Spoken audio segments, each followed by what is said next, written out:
養錦鯉係一種水文化，佢並不是睇你嘅魚有幾靚，養一個生態呢個環境就唔係一朝一日嘅，所以佢只要睇你嘅魚嘅狀態，就知道你嘅生活環境係點樣。英國啊、荷蘭啊、南非啊，呢度係部分我哋去全世界錦鯉推廣活動嘅時候嘅一啲獎狀。我叫梁康文，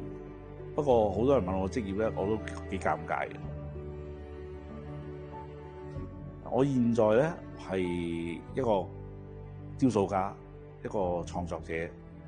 我又係一個收藏家。呢個係一個南方高溫印紋陶嘅博物館，佢主要收藏咧就係東漢至到商代嘅時期嘅一啲高溫嘅陶器同埋原始青瓷。其實我本身本業咧就係做針織機械、做製藥，咁我就開始投入好多餘嘅時間喺唔同嘅協會度。頭先嗰次係可以比賽嘅魚，呢一次咧就係後備嘅種魚，咁最大嗰啲去到1.1以上噶啦。我99年就入咗去國際愛鄰會學習養錦鯉一啲知識同埋觀賞嘅評審嘅一啲角度。咁我就2005年成為國際評委。咁我哋當時咧亦都已經係一個錦鯉界嘅國際評委，將日本嘅錦鯉全世界去推廣。高公博老師咧佢就講啦，點解你唔將我哋中國咁多年嘅精華嘅手工藝品推去全世界咧？咁我就同老師講，當我有一個平台，我就會去做呢件工作啦。2006年尾，我哋個管研藝堂咧就喺上海嘅朱家角水鄉開館。我哋主要收藏嘅目標咧就係保護中國嘅非遺嘅手工藝作品，有唔同嘅門類。2015-16年開始紅博城建設嘅時候咧，都邀請我哋整個博物館由上海遷入嚟中山紅博城呢個博物館群裏面。好多時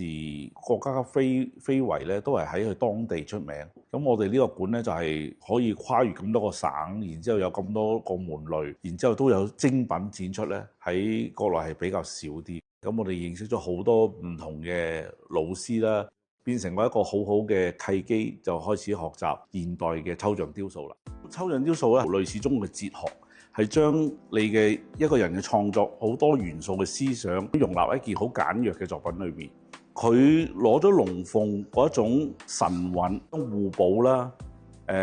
力量啦，都喺一個咁簡約嘅雕塑裏面表達出嚟。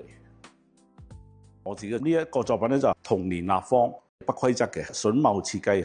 佢合成咗之後咧可以變成一個長方體嘅。咁我哋推動到中小學嘅時候咧，我哋會做一啲10公分乘10公分左右嘅一啲積木，而家係透明嘅顏色，咁令到啲小朋友佢哋好容易去投入創作自己嘅抽象雕塑作品。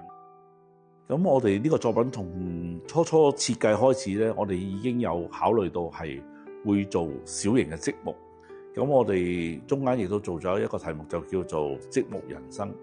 即係喺人生積累咗唔同嘅朋友、唔同嘅圈子，就好似一塊塊唔同材質嘅積木，就每一個圈子同埋嗰個學習嘅嘢都係唔同嘅，但係佢又疊得埋一齊，變成嚟我嘅人生。